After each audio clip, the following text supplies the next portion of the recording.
প্রিয় একজন ব্যক্তিত্ব, যিনি ঠিক বাংলাদেশের মুক্তির পূর্ব মুহূর্তে চলে গেছেন, তার স্মরণেই আজকে, তার সম্মানে আজকে আমার এখানে আসা।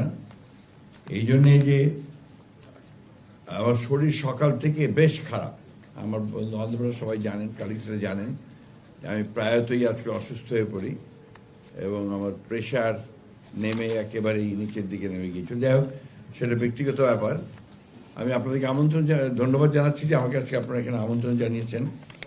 আমাকে সাংবাদিক ভাইরা একটু ছোট চিট পাঠিয়েছেন বাংলায় বলার জন্য। আমি বাংলাতেই বলতাম, কারণ আমি ইংরেজিতে বলার সময় খুব স্বস্তি বোধ করি না, কারণ যে মেঠো রাজনীতিবিদ তো সেই জন্যে আপনার সেটাই আমি সহজ এবং আপনারা আমি ভালো মনে করি আর কি।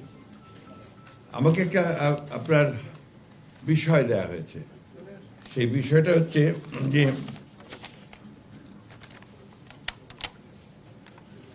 the future of Bangladesh, governance and democracy, বিশাল ক্যানভাস, এবং যার জন্যে গত 100 বছরের বেশি ধরেও বোধহয় আমরা এই লড়াই লড়ছি, সংগ্রাম করছি, অসংখ্য প্রাণ দিয়েছি। কিছুদিন আগেই আমাদের প্রায় কয়েক হাজার তরুণ তাজা প্রাণ চলে গেছে। এই বিষয় নিয়ে কথা বলা আমার জন্য নিঃসন্দেহে অত্যন্ত, আমি বলবো যে সম্মানের, কারণ এই লড়াইয়ে যারা চলে গেছেন তাদের প্রতি আমি শ্রদ্ধা জানিয়ে বলতে চাই যে বাংলাদেশ সত্যিকার অর্থেই একটি সুন্দর, একটি সমৃদ্ধ, একটি শান্তিপূর্ণ, সুখী বাংলাদেশের স্বপ্ন দেখছে তার সৃষ্টির পর থেকেই। আমি দার্শনিক কোনো বক্তব্য রাখবো না, একেবারে মেঠো কথায়, মেঠো ভাষায় মানুষের যেটা প্রয়োজন, এখন যে বিষয়গুলো নিয়ে মানুষ অত্যন্ত চিন্তিত কথা বলছে, সেই বিষয়টা নিয়েই কথা বলতে চাই। আপনারা নিশ্চয়ই, আমার একটা বদনাম আছে আর কি বলা যায়, যে আমি রবি ঠাকুরের একটু ভক্ত বেশি, প্রায় রবি ঠাকুরের রেফারেন্স দিয়ে কথা বলে ফেলি। রবি ঠাকুরের একটি কবিতা আছে যেটা প্রায় আমি বলি, কারণ এটা আমার সবচেয়ে ভালো মনে হয়। এটা আমার কাছে খুব অত্যন্ত আকর্ষণীয় মনে হয়। কবিতাটি হচ্ছে, দুঃসময় যদিও সন্ধ্যা আসিছে মন্দ মন্থরে, সব সঙ্গীতে গেছে ইঙ্গিতে থামিয়া, তবু বিহঙ্গ ওরে বিহঙ্গ মোর, এখনই অন্ধ বন্ধ করুণা পাখা। আসলে আমার চারদিকে তাকিয়ে আপনাদের, বিশেষ করে টেলিভিশনের টক শো, বিদ্বান মানুষদের কথা, আপনার রাজনীতির বক্তৃতা, সবকিছু শুনে সবাই কেমন যেন একটু হতাশ হয়ে পড়ছেন। বলছি যে এত যে রক্তপাত হলো, এত যে রক্ত ঝরলো, এত যে মায়ের বুক খালি হলো, তার পরিণতি কি হবে শেষ পর্যন্ত? আমি বিশ্বাস করি, দৃঢ়ভাবে বিশ্বাস করি যে ভালো হবে এবং খুব ভালো হবে। কারণ আমরা বাংলাদেশের মানুষেরা চিরকাল ভালোর জন্য সংগ্রাম করেছি, লড়াই করেছি এবং জয়ী হয়েছি। বিশেষ করে আমাদের তরুণেরা, আমাদের ছেলেরা, আজকে বাংলাদেশের যা কিছু ভালো অর্জন সব তাদের জন্যে। আপনারা দেখুন, সেই প্রথম থেকে, যদি আমি পুনরাবৃত্তি করতে চাই না, 52 ভাষা আন্দোলন থেকে শুরু করে একেবারে এই শেষ 24 জুলাই আগস্টের আন্দোলন পর্যন্ত, প্রতিটিতেই কিন্তু সামনে ভ্যানগার্ডের যে ভূমিকাটা পালন করেছেন আমাদের ছেলেরা, সেখানেই আমাদের শক্তি। আর শক্তি আমাদের সেই মানুষগুলো, যে মানুষগুলোর কথা কিছুক্ষণ আগে রাশেদ তিতুমির বলে গেছেন, যেটা আজকাল আর কেউ আলোচনা করে না অনেকেই, ওয়েলফেয়ার ইকোনমিক্সের কথা, অর্থাৎ যাদের জন্য কথা বলা দরকার, সে আমাদের খেটে খাওয়া মানুষগুলো, কৃষক, শ্রমিক, মেহনতি মানুষ। বৈষম্য তো তাদের কাছে, পুরো বৈষম্যটা তো সেইখানে। সেই কথাগুলো কিন্তু আমরা অনেকেই বলছি না। তো আজকে এই মানুষগুলো কিন্তু দেখুন একেবারে হেসে হাসি মুখে সে কাজগুলো করে যাচ্ছে, তাদের বাংলাদেশকে তারা টেনে তুলে ধরছে। আমি কিছুদিন কাজ করার সুযোগ হয়েছিল আমার, যখন আমাদের বেগম খালেদা জিয়া প্রধানমন্ত্রী ছিলেন, তো কৃষি মন্ত্রণালয়ে কিছুদিন কাজ করার সুযোগ হয়েছিল। তখন মাঠে ঘাটে ঘোরার অনেক বেশি সুযোগ সৃষ্টি হয়েছিল।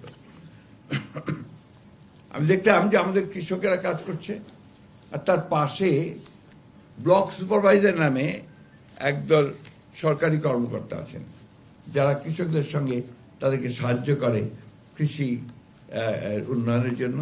বিভিন্ন নতুন নতুন যে আপনার যে ইগুলো আসে, টেকনোলজিগুলো আসে, সেটাকে কিভাবে ডিসেমিনেট করা যায় মাঠের মধ্যে, সেটার জন্য আমার কাছে মনে হয়েছে যে বাংলাদেশের সবচেয়ে দেশপ্রেমিক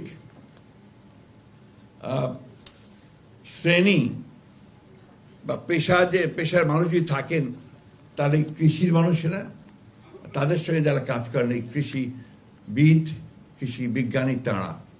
কারণ এখন পর্যন্ত সবচেয়ে বেশি আপনি যদি বলেন যে কোথায় সাকসেসটা বেশি বাংলাদেশের, আমরা যখন 1971 সালে যুদ্ধ করি স্বাধীনতার জন্য, তখন আমাদের লোক সংখ্যা ছিল 7.5 কোটি, এখন লোক সংখ্যা আমাদের প্রায় 18 কোটি। সেই সময় আমাদের খাদ্য ঘাটতি ছিল প্রায় 28 লক্ষ টন, আর আজকে খাদ্য ঘাটতি প্রায় নেই বললেই চলে।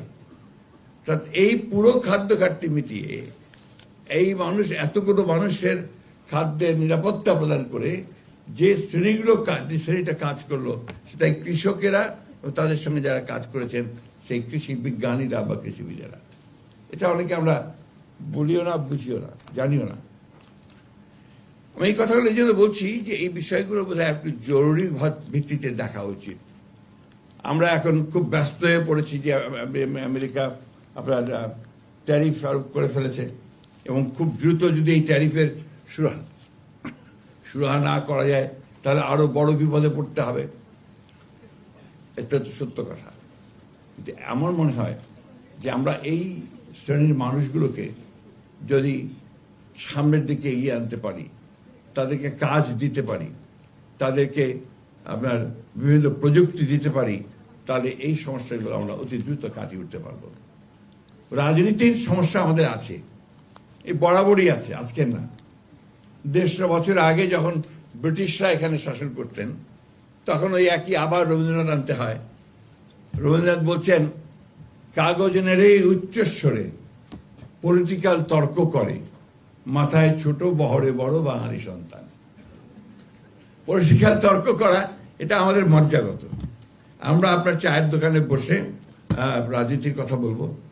আপনি গ্রামে, আপনারা ঢাকার মানুষেরা জানেন কিনা জানি না, তো আমার মনে ছাত্ররা অনেকেই গ্রাম থেকেই এসছে, যারা অনেক ছাত্র দেখতে পাচ্ছি আমি। গ্রামে গেলে দেখবেন গ্রামের রাস্তার পাশে একটা বাজারের পাশে ছোট একটা ঘুমটি ঘর বলি আমরা, চায়ের দোকান থাকে। সেই ঘুমটি চায়ের দোকানে আপনার লাল চা কেউ চিনি দিয়ে খান, কেউ দুধ দিয়ে খান, বলে দেয় আবার এই একটু মালাই মেরে দিও। তো ওই দোকানটাতে কি দেখবেন দুটো ভাগ হয়ে আছে, দুটো বেঞ্চ আছে। একটা বেঞ্চে আওয়ামী লীগের লোকেরা বসে, আর একটা বেঞ্চে বিএনপির লোকেরা বসে। আমি সত্য ঘটনাটাই আপনাদের সামনে বলছি। আজকে আপনারা আমাদের সামনে যারা বসে আছে, আপনারা সবাই অত্যন্ত আমার শ্রদ্ধেয় পণ্ডিত ব্যক্তি, এবং এই দেশের ধর্তাকর্তা। আপনার সমস্ত নীতি নির্ধারণ আপনারা করেন, আপনারা সেই নীতি নির্ধারণে সব সহযোগিতা করেন। আমার সামনে অনেক সফল ব্যবসায়ীরা আছেন, যারা এই দেশে ব্যবসা করে দেশকে মাফ করবেন অনেক ওপরে টেনে তুলে নিয়ে যাচ্ছেন। কিন্তু যে মানুষগুলো ওই গ্রামে একেবারে রোদ্রে ঘামে ভিজে কষ্ট করে যে ফসলগুলো ফলাচ্ছে, কাজ করছে, যে শ্রমিকটি, মহিলাটি, মেয়েটি সেই আপনার সেই গার্মেন্টসের ফ্যাক্টরিতে গিয়ে মাত্র 15,000 টাকার বেতনে যে কাজ করছে, তাদের কথা আমরা খুব চিন্তা করি না।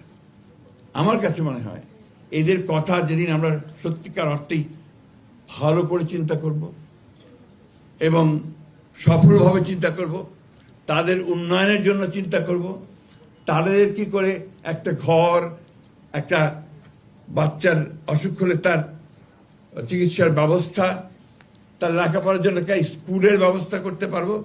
সেদিনই বোধহয় আমরা একটা সত্যিকার অর্থেই একটা সমৃদ্ধ বাংলাদেশ দেখতে পাবো। এটা হচ্ছে আমার আকাঙ্ক্ষা।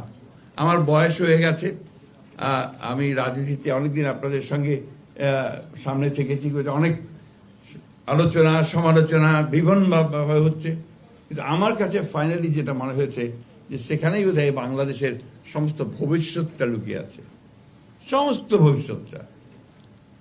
আসুন আজকে আমরা আমাদের বন্ধু এই সিরাজুল ইসলাম, যিনি তার সারাটা জীবন একটা সুন্দর সুখী সমৃদ্ধ একটা গৌরবময় বাংলাদেশের জন্য সংগ্রাম করেছে, লড়াই করেছে।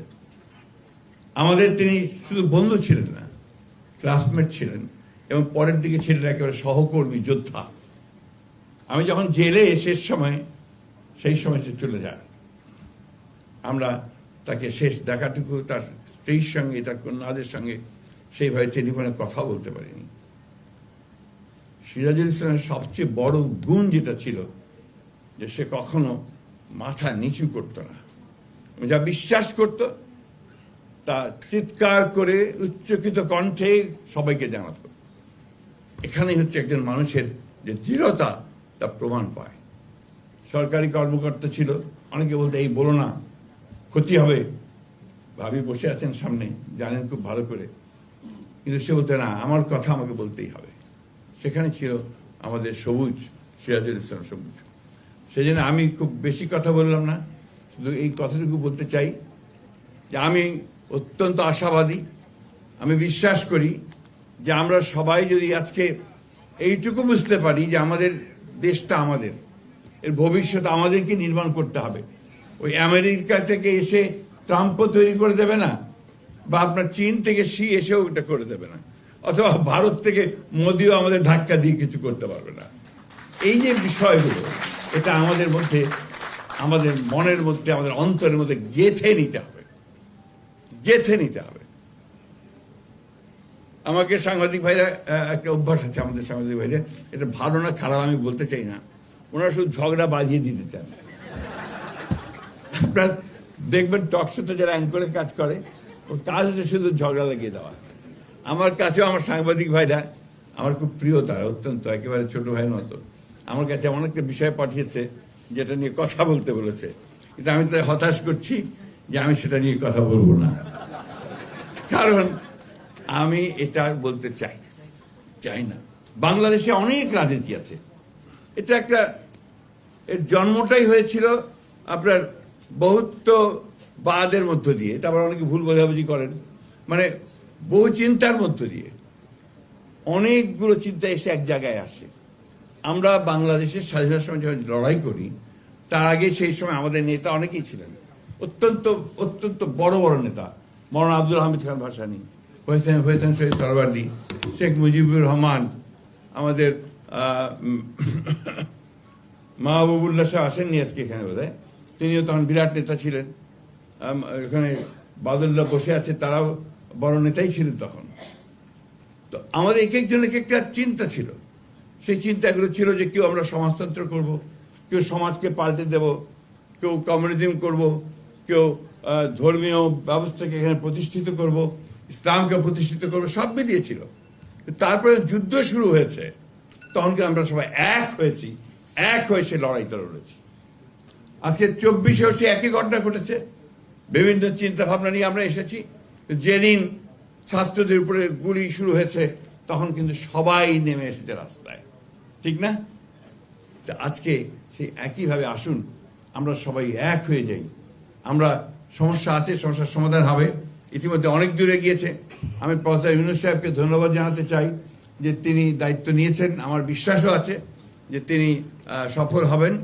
আমরা আসুন আমরা সবাই মিলে তাকে সাহায্য করে, আমরা নিজেদেরকে সাহায্য করে আমরা সঙ্গে। তবে একটা কথা খুব জোর দিয়ে বলতে চাই, গণতন্ত্রের কোনো বিকল্প নেই, এবং গণতন্ত্রকে চাপিয়ে দেওয়া যায় না। ইট ক্যানট বি ইম্পোজড। আপনি আমার উপরে চাপিয়ে দিলেন তা দেওয়া যাবে না, এটাকে চর্চা করতে হবে, প্র্যাকটিস করতে হবে, সেই জায়গাগুলোকে খোলা রাখতে হবে। এই কথাগুলো বলে আপনাদের সকলকে আবারও এই আশাবাদ আমি বলতে চাই যে নিশ্চয়ই সেই বিহঙ্গের মতোই একদিন না একদিন আমি তীরে এসে পৌঁছবো। ধন্যবাদ সকলকে।